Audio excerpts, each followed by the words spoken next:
আসসালামু আলাইকুম রহমতুল্লাহি ওয়া বারাকাতুহু। কেমন আছো সবাই? আশা করি সবাই ভালো আছো। অনেকদিন পরে তোমাদের সাথে আসলাম আবার ক্লাস নিতে। অনেকদিন একটু কাজ ছিল যার কারণে ক্লাস নিতে পারি নাই প্রতিনিয়ত, কিন্তু এখন থেকে ইনশাআল্লাহ আমাকে দেখবে তোমার প্রতিনিয়ত। আগে বায়োলজি ক্লাস নিতাম, এখন উমাইস টিউটোরিয়ালস এর উমাইস স্যারের কথা মতো আমি এখন আমার কেমিস্ট্রি চলে আসলাম। কারণ আমরা চাচ্ছি যে যাতে প্রতিটা টিচার থেকে নতুন কিছু তোমরা শিখতে পারো। যেমন কি মনে করো যে তোমরা আমার কাছ থেকে 100% মধ্যে মনে করো 50% পাইছো, তো অন্যান্য টিচারের কাছে সেই 50% থাকতে পারে। তো অন্য টিচার সেই 50% দিয়ে তোমাকে পড়াবে, যার কারণে তুমি 100% কি বুঝতে পারবা। যেমন কি সবার কাছে সবকিছু কিন্তু থাকে না, যেমন কি অনেকের মানসিকতা অনেক রকম। যেমন এক একজনের টিচারের চিন্তা ভাবনা এক এক রকম। তোমরা হয়তো আমার পড়া না বুঝতেও পারো, কিন্তু অন্য টিচার যিনি আসছেন নতুন এখন, তোমাদের তুষার ভাইয়া, ওনার পড়াও তোমরা ভালো করে বুঝতে পারো, যার কারণে আহ, তোমরা হচ্ছে কি দ্বিধাদ্বন্দ্বে পড়ো না যে এক এক স্যার কেন এক এক ধরনের ক্লাস নিচ্ছে। সবাই ক্লাস নেবে ঘুরিয়ে ফিরিয়ে, যা দেখি প্রতিটি টিচারের 100% তোমরা পেতে পারো। তো বেশি কথা না বাড়াই, আজকে আমরা ক্লাস শুরু করে দিই। আজকে আমাদের আমি আজকে তোমাদের পড়াবো হচ্ছে মূলত কেমিস্ট্রি চ্যাপ্টার 3, সেটা হচ্ছে পদার্থের গঠন। পদার্থের গঠন নিয়ে আজকে তোমার সাথে কথা বলবো। পদার্থ হচ্ছে কি, যে হচ্ছে তোমার মানে জড় বস্তু, যে পদার্থ আর কি আমরা যেটা জানি যে নড়াচড়া করে না, সেটা হচ্ছে পদার্থ। পদার্থ হচ্ছে মূলত, আমি বলি পদার্থ হচ্ছে মূলত দুই প্রকার। প্রথমত হচ্ছে মৌলিক পদার্থ।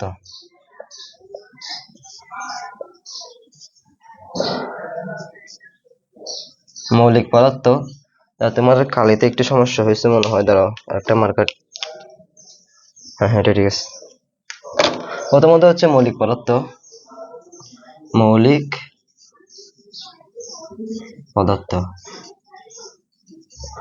আরটা হচ্ছে যৌগিক পদার্থ।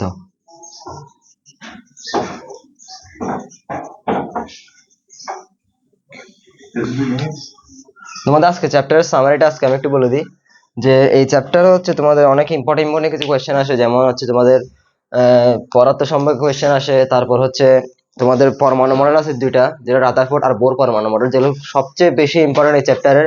নেক্সট ক্লাসে আমরা সেটা নিয়ে কথা বলবো। আজকে আমরা পড়বো মৌলিক পদার্থ, যৌগিক পদার্থ, পরমাণু এবং অণু সম্পর্কে, মৌলের প্রতীক সম্পর্কে, সংকেত সম্পর্কে, কণা সম্পর্কে, পারমাণবিক সংখ্যা, ভর সংখ্যা সম্পর্কে, যেগুলো হচ্ছে তোমাদের পরমাণু মডেল বুঝতে খুবই খুবই খুবই গুরুত্বপূর্ণ। এগুলো যদি তোমরা এখান থেকে বুঝে না যাও, তাহলে কিন্তু পরমাণু মডেলগুলো তুমি কিছুই বুঝবে না। এবং এই অধ্যায় থেকে একটা কোয়েশ্চেন সিকিউ মাস্ট তোমরা পাবা। তো প্রথমে আমরা কথা বলি মৌলিক পদার্থ নিয়ে। যে পদার্থ থেকে বাংলা শুধুমাত্র ওই পদার্থ পাওয়া যায় তাকে মৌলিক পদার্থ বলা হয়। যেমন কি আমরা যে নাইট্রোজেনকে ভাঙি, হাইড্রোজেনকে ভাঙি, অক্সিজেনকে ভাঙি, এগুলোতে শুধু কি পাওয়া যাবে? এই পদার্থগুলোই পাওয়া যাবে, যাকে হচ্ছে মৌলিক পদার্থ বলা হয়। তারপর আছে হচ্ছে আমাদের যৌগিক পদার্থ। একাধিক মৌলিক পদার্থ মিলে যেটা গঠন করে সেটা যৌগিক পদার্থ। যেমন তোমাদেরকে যদি বলি আমি, H2O পানি, তারপর হচ্ছে অ্যামোনিয়া, H2O, এখানে কি আছে? দুই অণু, হাইড্রোজেন আছে, তারপর হচ্ছে এক অণু অক্সিজেন আছে। তারপর অ্যামোনিয়া কি আছে? তিন অণু হাইড্রোজেন আছে এবং এক অণু নাইট্রোজেন আছে। বুঝছো? তো এটাকে বলা হয় মূলত যৌগিক পদার্থ। যৌগিক পদার্থ আর কিছু উদাহরণ তোমরা বইয়ে পেয়ে থাকবা। তারপর এখন আমরা পদার্থ শেষ করছি, এটা হচ্ছে মৌলিক পদার্থ এবং যৌগিক পদার্থ, যেটা তোমাদেরকে বোঝানো হয়েছে। এখন আমরা পড়বো হচ্ছে পরমাণু এবং অণু। পরমাণু কি জিনিস এবং অণু কি জিনিস? পরমাণু হচ্ছে পদার্থের সবচেয়ে ক্ষুদ্র অণু। প্রথমে আমরা লিখি পরমাণু, তারপর লিখবো হচ্ছে অণু। পরমাণু এবং অণু।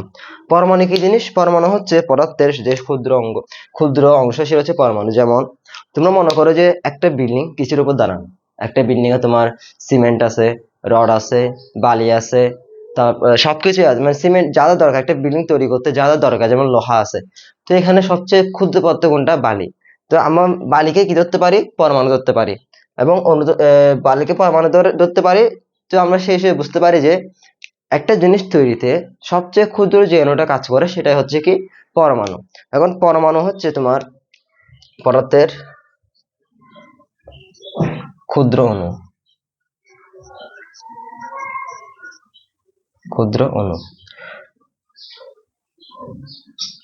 সরি, আচ্ছা, তারপর হচ্ছে তোমার অণু কি? অণু হচ্ছে একাধিক পরমাণু মিলিত হয়ে একটি অণু গঠন করে।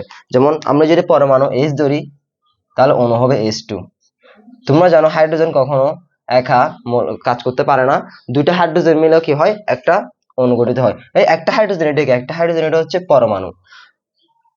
পরমাণু হচ্ছে হাইড্রোজেন, এবং আমরা যদি বলি অক্সিজেন এই O2, তারপর হচ্ছে নাইট্রোজেন N2, এগুলো সবগুলো হচ্ছে এরকম। পরমাণু হচ্ছে সিঙ্গেল, মানে মৌল, একটা মৌল, এবং অনেকগুলো পরমাণু মিলে একটা অণু গঠন করে। বুঝতে পারছো? এখন এরপর আছে হচ্ছে আমাদের মৌলের প্রতীক।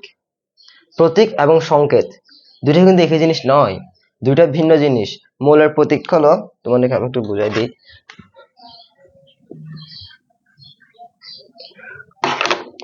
মৌলের প্রতীক, মৌলের প্রতীক হলো এটা, হাইড্রোজেন। দাঁড়াও একটু,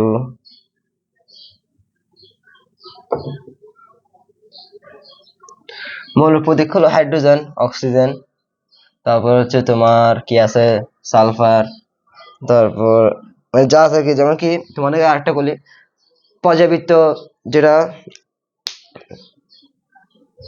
তোমাদের যে পর্যায় সারণী আছে আর কি, পর্যায় সারণীতে টোটাল 118টা মৌল আছে। কয়টা? 118টা মৌল। এই 118টা মৌলের মধ্যে তোমরা যদি এসএসসি লেভেলে বেশি লাগানো, এসএসসি লেভেলে প্রথম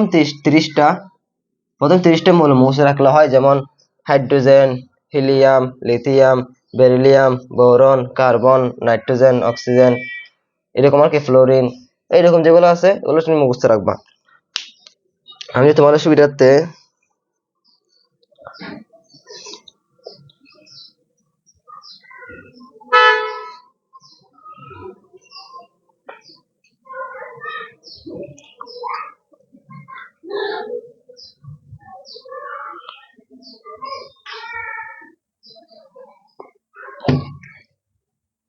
হ্যাঁ, তো তারপর আমরা চলে যাব হচ্ছে, হ্যাঁ, এটা হচ্ছে 118টি মৌল, মানে প্রথম 30টি মৌল, যেগুলো তোমরা মাস্ট মনে রাখতে হবে। এগুলো থেকে হচ্ছে কোয়েশ্চেন আসে বলতে এটা জিজ্ঞেস করে না যে 17 নম্বর মৌল কোনটা, 30 নম্বর মৌল কোনটা, এটা আজ করে না। তোমাদের এর পরে চ্যাপ্টার, মানে কেমিস্ট্রি চ্যাপ্টার হচ্ছে তোমাদের ওই যেটাতে মৌল নিয়ে কাজ করতে হয়, সেখানে তোমাদের মৌলের পর্যাবৃত্ত সংখ্যাগুলো লাগবে। তারপর আছে হচ্ছে এবং সংকেত, তোমাদের সংকেত দেখানো হয় নাই। সংকেত হচ্ছে এরা যেগুলো লিখছি আর কি আমি, N2, O2, এগুলো হচ্ছে কি সংকেত। অ্যামোনিয়া, H2O, এটাকে বলা হয় অ্যামোনিয়ার সংকেত, এটাকে বলা হয় অ্যামোনিয়ার সংকেত, এটা পানির সংকেত, এরকম আর কি। এটা নাইট্রোজেনের সংকেত,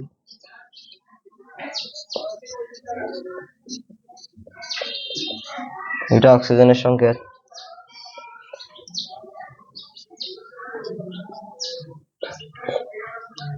হ্যাঁ, এটাকে বলা হচ্ছে মূলত সংকেত। এখন আমরা পড়বো হচ্ছে কণা। এখন আমরা কণাতে চলে যাব।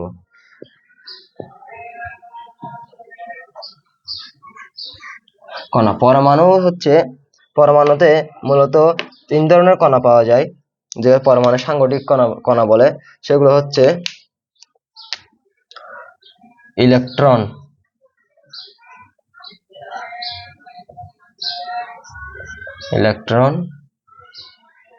Proton, neutron.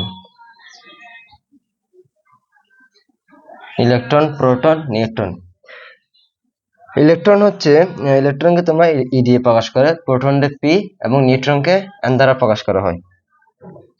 Electron, proton, neutron, যেমন তোমাদেরকে আমি মানে যদি যেটা হচ্ছে পরমাণু মডেল পড়াবো, তখন তোমাদেরকে শক্তি স্তর সম্পর্কে ধারণা দিব। সেখানে দেখবো হচ্ছে শক্তি স্তর দেখতে ঠিক এরকম, এটা হচ্ছে পজিটিভ চার্জ, এবং এখানে হচ্ছে ইলেকট্রন থাকে, এখানে হচ্ছে ইলেকট্রন গুলো ঘোরাফেরা করে। এটা হচ্ছে, এই ইলেকট্রন গুলো হচ্ছে নেগেটিভ চার্জ। হ্যাঁ, আরেকটা কথা বলে রাখি, ইলেকট্রন হচ্ছে চার্জ নেগেটিভ, চার্জ হচ্ছে নেগেটিভ। চার্জ নেগেটিভ, কিন্তু প্রোটনের চার্জ হচ্ছে পজিটিভ, এবং নিউট্রন হচ্ছে নিউট্রাল। নিউট্রাল মানে কি, সেটা পজিটিভই নয় নেগেটিভই নয়, সেটা হচ্ছে চার্জবিহীন একটা কণা, সেটা হচ্ছে নিউট্রন, এটা হচ্ছে চার্জহীন কণা হচ্ছে কে। তোমাদের এমসিকিউতে কোয়েশ্চেন আসতে পারে যে পরমাণুর চার্জহীন কণা কোনটি, সেখানে তোমাদের নিউট্রন হচ্ছে আনসার, যে চার্জহীন কণা হচ্ছে নিউট্রন। এখন আমরা যেটা নিয়ে কথা বলেছি মধ্যে সেটাতে আসি, যে এটা শক্তির স্তর, এখানে থাকা হচ্ছে কি প্রোটন এবং নিউট্রন কেন্দ্রে অবস্থান করে, এবং ইলেকট্রনগুলো তোমার শক্তি স্তরে ঘোরাফেরা করে, যেগুলো হচ্ছে তোমার প্রোটনকে আকর্ষণ করে ঘুরতে থাকে। আমরা জানি যে পজিটিভ পজিটিভ হলে বিকর্ষণ হয়, নেগেটিভ নেগেটিভ হলেও বিকর্ষণ হয়, কিন্তু যদি পজিটিভ নেগেটিভ হয় তাহলে সেই ক্ষেত্রে আকর্ষণ হয়। পজিটিভ নেগেটিভ ক্ষেত্রে কি হয়, আকর্ষণ হয়। তো আমরা দেখি যে যার কারণে এটা একটা কাঠামোর মধ্যে স্থাপন করা আছে, মানে এটা কাঠামোর মধ্যে থাকে, যদি এটাও পজিটিভ হইতো, যদি ইলেকট্রনও পজিটিভ হইতো, তাহলে কি হইতো, এটা আর কাঠামোর মধ্যে থাকতো না, এটা ছড়িয়ে ছিটিয়ে যেত এবং একে অপর থেকে দূরে সরে যেত।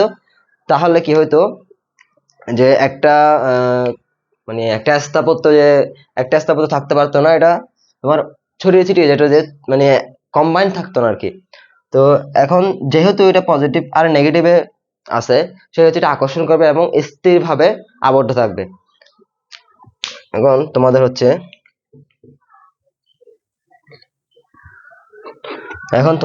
আরো কিছু ধারণা দিই এই প্রোটন ইলেকট্রন নিউট্রন সম্পর্কে।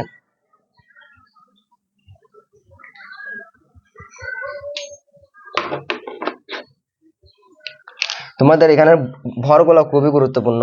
ভর হচ্ছে 9.11 ইন্টু 10 ইনভার্স 28 গ্রাম, এবং এটা তো চার্জ আছে, charge positive.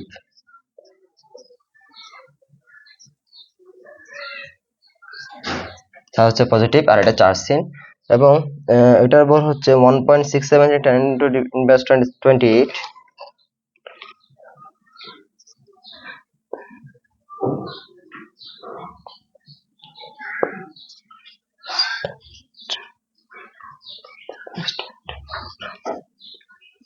One 6.5 into 10 plus 24 গ্রাম।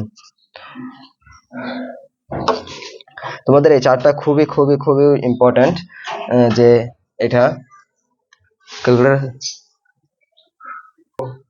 হ্যাঁ, তো আমরা যেটা পড়তেছিলাম আর কি, ইলেকট্রন, প্রোটন এবং নিউট্রন দ্বারা কি হয়, একটা পদার্থ গঠিত হয়।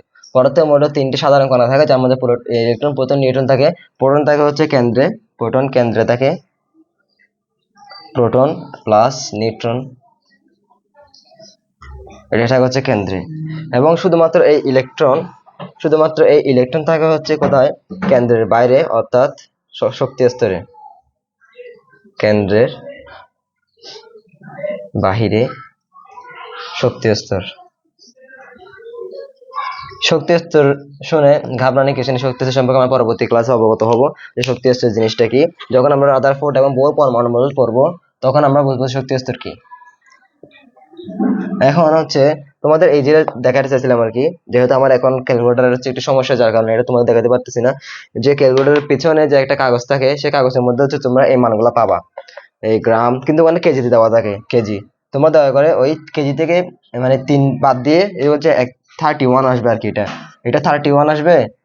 তারপর এটা হচ্ছে 24 আছে, এটা 27 আসবে, এটা 27 আসবে, মানে এটা কেজিতে আসবে। যখন কেজি হবে, তোমাদের ক্যালকুলেটরের মান সব কিন্তু কি সিজিকেএস এককে, মানে তোমাদের যে মডাল একক, সেই এককে দেওয়া আছে। তো কিন্তু এখানে গ্রাম একক প্রকাশ করতে হবে, যার কারণে তিন তিন বাদ দিয়ে তারপর হচ্ছে কি এটা গ্রাম একক লিখবা। তো তারপর হচ্ছে আমরা এখন চলে যাব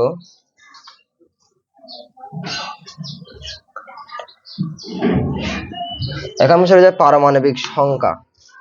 পারমাণবিক সংখ্যা তোমাদের একটা জিনিস দেখে, মনে করে জেড একটা পরমাণু, জেড একটা মৌল, জেড মৌলের হচ্ছে তোমার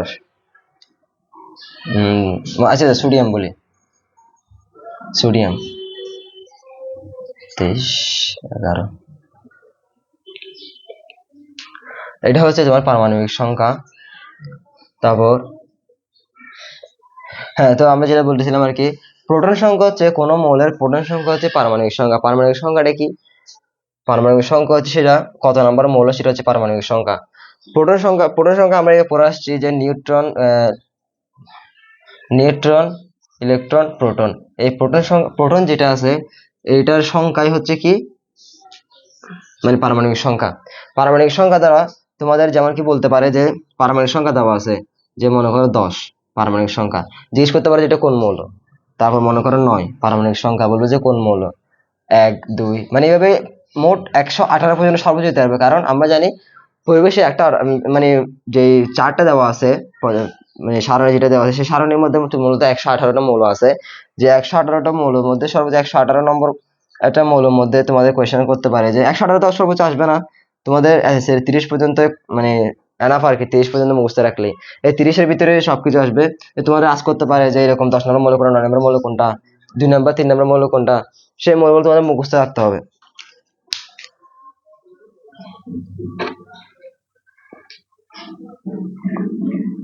তারপর আমরা এখন যাব হচ্ছে ভর সংখ্যা।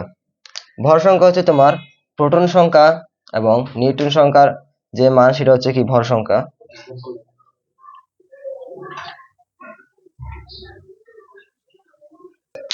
হ্যাঁ, আমরা যেটা বলতেছিলাম আর কি, প্রোটন এবং নিউট্রন সংখ্যা হচ্ছে ভর সংখ্যা। মনে করো সোডিয়াম একটা মৌল, এটা হচ্ছে ভর সংখ্যা, এটা হচ্ছে প্রোটন সংখ্যা। এখন আমরা কি করবো, নিউট্রন সংখ্যা বের করব। আমরা জানি প্রোটন এবং নিউট্রন সংখ্যা হচ্ছে ভর সংখ্যা। দ্বারা হচ্ছে পি হচ্ছে প্রোটন সংখ্যা, এন হচ্ছে নিউট্রন সংখ্যা,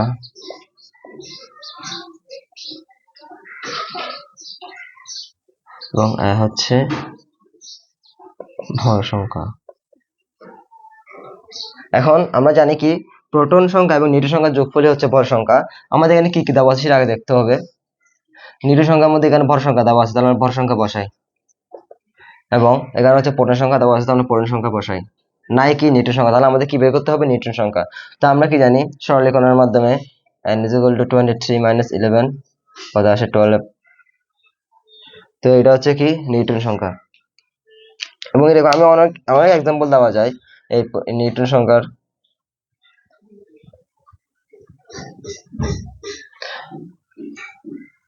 আমি একটু প্রথম থেকে আবার বলি। প্রথমে আমরা কি বলছি, মৌলিক পদার্থ, যৌগিক পদার্থ। যে মৌলিক পদার্থ কি জিনিস, যে পদার্থকে হচ্ছে ভাঙলে শুধুমাত্র ওই পদার্থ পাওয়া যায়, সেটা হচ্ছে মৌলিক পদার্থ। যেমন কি আমরা যে নাইট্রোজেনকে ভাঙলে শুধুমাত্র নাইট্রোজেনই পাওয়া যাবে দুটো থেকে।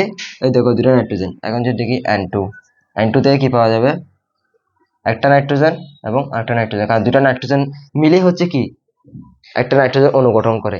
এগুলো হচ্ছে কি, আমি তোমাদেরকে বলছিলাম ক্লাসের মাঝখানে যে এটা হচ্ছে পরমাণু। পরমাণু কেন?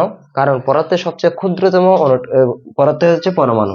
তখন সেটা পরমাণু, দুইটা পরমাণু মিলে এই দুইটা পরমাণু মিলে একটা অণু গঠন করে। এরকম আছে হচ্ছে অক্সিজেন আছে। অক্সিজেনের মধ্যে দুইটা অক্সিজেন পরমাণু মিলে একটা কি করে, অক্সিজেন অণু গঠন করে। তো তারপর হচ্ছে আমাদের যৌগিক পদার্থ কোনটা, যেখানে হচ্ছে যে পদার্থ ভাঙলে একাধিক মৌলিক পদার্থ পাওয়া যায়, সেটা হচ্ছে যৌগিক পদার্থ। তোমাদেরকে দেখাই আমি, যেমন কি অ্যামোনিয়া H2O। অ্যামোনিয়া বাংলা কি কি পাওয়া যায়, হাইড্রোজেন পাওয়া যায়, নাইট্রোজেন পাওয়া যায়, এবং H2O কে বাংলা কি পাওয়া যায়, হাইড্রোজেন পাওয়া যায়, অক্সিজেন পাওয়া যায়। সুতরাং আমরা বলতে পারি যে যদি একাধিক মৌলিক পদার্থ একসাথে মিলিত হয়ে একটি যৌগিক পদার্থ গঠন করে, এটা হচ্ছে যৌগিক পদার্থ। এটা হচ্ছে কি, এগুলো হচ্ছে মৌলিক পদার্থ। তারপর হচ্ছে পরমাণু এবং অণু। তোমাদেরকে বুঝাইছি যে এতটুকু যেটা বললাম আর কি, সিঙ্গেল যেটা আছে হচ্ছে পরমাণু, আর যেটা একাধিক গঠিত হয় সেটা হচ্ছে কি অণু। অনেকগুলো পরমাণু মিলে একটা অণু গঠিত হয়। তারপর হচ্ছে মৌলের প্রতীকও বুঝাইছি যে 118টা মৌল আছে, 118টা মৌল সবগুলো হচ্ছে প্রতীক, এগুলো কোনো সংকেত নয়, এগুলো সংকেত বলা হয় না, এগুলো হচ্ছে প্রতীক। যেগুলো পরমাণুর যে একটা পদের সারণী, যে পদের সারণীর মধ্যে 118টা মৌল আছে, সেই মৌলগুলো সবগুলো হচ্ছে কি মৌলের প্রতীক, এগুলো সংকেত নয়। সংকেত হবে কখন, যেগুলো পূর্ণরূপে গঠিত হবে। যেমন কি এটা কিন্তু সংকেত নয়, এটা কি প্রতীক। এটাও সংকেত নয়, এটাও প্রতীক, সংকেত নয়, এগুলো সত্যি সংকেত নয়, এগুলো হচ্ছে প্রতীক। সংকেত হবে কখন, যখন আমরা এভাবে লিখবো, এভাবে লিখবো, এগুলো হবে হচ্ছে কি সংকেত। এটাও এক ধরনের আমি এখানে যেগুলো লিখছি যে অ্যামোনিয়া, অ্যামোনিয়াও কিন্তু একটা সংকেত, H2O পানিও কিন্তু একটা সংকেত। তারপর আছে হচ্ছে কণা, কণাতে লিখলাম ইলেকট্রন, প্রোটন, নিউট্রন যেগুলো আছে সেগুলো হচ্ছে সবগুলো কি পদার্থের কণা। এবং সবচেয়ে ক্ষুদ্র এবং পারমাণবিক সংখ্যা, পারমাণবিক সংখ্যা যে পরমাণুর যে সংখ্যা, সেটা প্রোটনের যে সংখ্যা সেটা হচ্ছে পারমাণবিক সংখ্যা। যেমন কি তোমাদেরকে বলি, হাইড্রোজেন 1, হিলিয়াম 2, লিথিয়াম হচ্ছে 3, এগুলো হচ্ছে কি প্রোটনের সংখ্যা বা পারমাণবিক সংখ্যা। তারপর আছে হচ্ছে ভর সংখ্যা, ভর সংখ্যাটা এখন দেখালামই যে proton plus neutron is equal to ভর সংখ্যা। যে প্রোটনের সংখ্যা নিউট্রনের সংখ্যা যদি আমরা যোগ করি তাহলে কি পাবো, ভর সংখ্যা। এবং এই অধ্যায়ে সবচেয়ে ইম্পর্টেন্ট টপিক যেটা সেটা হচ্ছে কি পরমাণু মডেল, রাদারফোর্ড পরমাণু মডেল, বোর পরমাণু মডেল, যেগুলোর উপর ভিত্তি করে আমাদের কেমিস্ট্রি এখন বর্তমানে জীবিত আছে আর কি। যে রাদারফোর্ড এবং বোর দুজনেই যুগান্তকারী বিজ্ঞানী, কাউকে আমরা ছোট করে দেখবো না। যেহেতু কিন্তু বলতে হবে যে কেমিস্ট্রি ভাষায় রাদারফোর্ড হচ্ছে বোরের পরমাণু মডেলটা হচ্ছে একটু উন্নত। এখন যদি মনে করো যে তোমার বাবা জানি না তাহলে তুমি আসতা, সেই হিসেবে রাদারফোর্ড যদি সেই পরমাণু মডেলটা যদি তৈরি না করতো তাহলে সেই পরমাণু নিয়ে কি কেউ মানে কেউ একদম গবেষণাই করতো না। যদি গবেষণা না তাহলে বোর পরমাণু মডেল আসতো না বা আমরা এগুলোও জানতাম না। যেহেতু রাদারফোর্ড পরমাণু মডেল হচ্ছে ভিত্তি, সেই কারণে বলা যায় রাদারফোর্ড কে আমরা বিজ্ঞান, হয়তো কেমিস্ট্রি ভাষায় সেটা বলতে পারবো না, কিন্তু যদি চিন্তা চিন্তা চেতনা করে দেখা যায় তাহলে সেই হিসেবে রাদারফোর্ড হচ্ছে বলতে পারে যে জনক। এবং রাদারফোর্ড এবং বোর পরমাণু মডেল থেকে মূলত সিকিউ কোয়েশ্চেন গুলো আসে থাকে। যেমন কি এগুলো থেকে সিকিউ আসে না, এমসিকিউ আসবে। আমি আজকে যে ক্লাসগুলো নিচ্ছি যে মৌলিক পদার্থ, মৌলিক যৌগিক না, তোমাদের যদি এমসিকিউ আসে তাহলে তোমাদের কোয়েশ্চেন আসবে পারমাণবিক সংখ্যা থেকে, তারপর হচ্ছে ভর সংখ্যা থেকে, এবং বলতে পারে এই সংখ্যাগুলো থেকে আসতে পারে। এবং যদি সিকিউ আসে তাহলে ওই মডেল যেগুলো আছে রাদারফোর্ড পরমাণু মডেল, বোর পরমাণু মডেল, সেগুলো থেকে তোমাদের সিকিউ গুলো এসে থাকে। তোমরা যদি বিগত বছরের যে বোর্ড কোয়েশ্চেন গুলা যদি অ্যানালাইসিস করো তাহলে বুঝতে পারবা যে সবচেয়ে বেশি কোয়েশ্চেন কোত্থেকে এসেছে এই অধ্যায় থেকে। এই অধ্যায়ের যে রাদারফোর্ড বোর পরমাণু মডেল সেগুলো থেকে কোয়েশ্চেন আসে, রাদারফোর্ড থেকে তেমন আসে না, বোর পরমাণু মডেল থেকে সবচেয়ে বেশি কোয়েশ্চেন এসে থাকে। এবং ওখানে আরেকটা আছে যে রাদারফোর্ড এবং বোর পরমাণুর মধ্যে সীমাবদ্ধতা এবং কোনটা উন্নতর সেটা কোয়েশ্চেন আসে। যে বলে যে রাদারফোর্ড পরমাণু মডেল এরকম না, তোমার কি এরকম দেওয়া থাকবে যে এরকম এরকম এরকম এরকম দেওয়া থাকবে, তারপর হচ্ছে আরেকটা এরকম দেওয়া আছে। এখন এখানে বলবে যে কোনটা উন্নতর এবং কেন তা বিশ্লেষণ করো। তো তোমার সেই হিসেবে যে বইটা পড়তে হবে, বই রিডিং করতে হবে অবশ্যই। অনেকে আছে যে কি বই পড়ে না, যে ডিরেক্ট গাইডে চলে যাও স্লাইড, কিন্তু আমরা সেটা না, আমরা বলবো যে বই পড়ো, আগে আগে আমার আমার এই ক্লাসটা দেখো, তারপর কি বুঝছো সেটা তুমি বই পড়বা, বই পড়ার পরে হচ্ছে তুমি কি অনুশীলনী করবা, অনুশীলনী করার পরে তুমি গাইডে যাবা, গাইডে গিয়ে দেখবে যে কি কোয়েশ্চেন কেমন আসে, তুমি কি নিজেকে প্রুভ করতে পারছো কিনা।